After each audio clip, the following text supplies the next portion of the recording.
কাঁদলে কলবের লেগে থাকা গুনাহ পরিষ্কার হয়ে যায়, সাবানের প্রয়োজন হয় না। জোরে হোক আল্লাহু আকবার। শুধু কলব সাফ হয় না, কলব পরিষ্কার হয় না,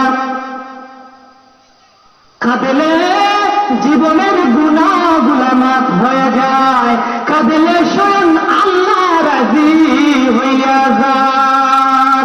হোক সুবহানাল্লাহ। কেঁদেছিলেন ইব্রাহিম